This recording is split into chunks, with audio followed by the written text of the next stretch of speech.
நீங்க நியூஸ் வேற, ஒப்பீனியன் வேற, செய்தி வேற, கருத்து வேறங்கிறது உங்க எல்லாருக்குமே தெரிய வரும்.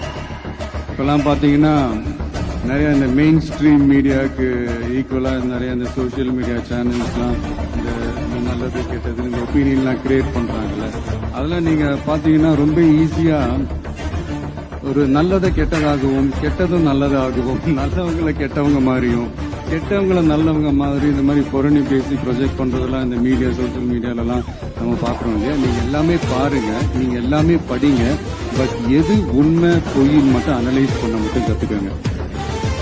அப்பதான் இது உண்மையிலே நம்ம நாட்டில் என்ன பிரச்சனை, நாட்டோட மக்களுக்கு என்ன பிரச்சனை, இந்த சமூக தீமைகள் பத்தி எல்லாம் உங்களுக்கு தெரிய வரும். அது தெரிஞ்சுக்கிட்டாலே இந்த ஒரு சில அரசியல் கட்சிகள் செய்யற இந்த பொய்யான பிரச்சாரங்களை எல்லாம் நம்பாமல்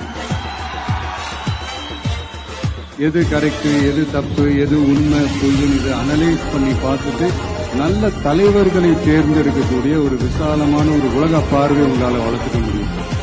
அது வந்துட்டாலே அதை விட ஒரு சிறந்த அரசியல் வேற எதுவுமே இருக்க முடியாதுங்க. அதை விட நம்ம நாட்டோட வளர்ச்சிக்கு நீங்க செய்ய போற அந்த பங்களிப்பு வேற எதுவுமே இருக்க முடியாது. அதனால ஒரே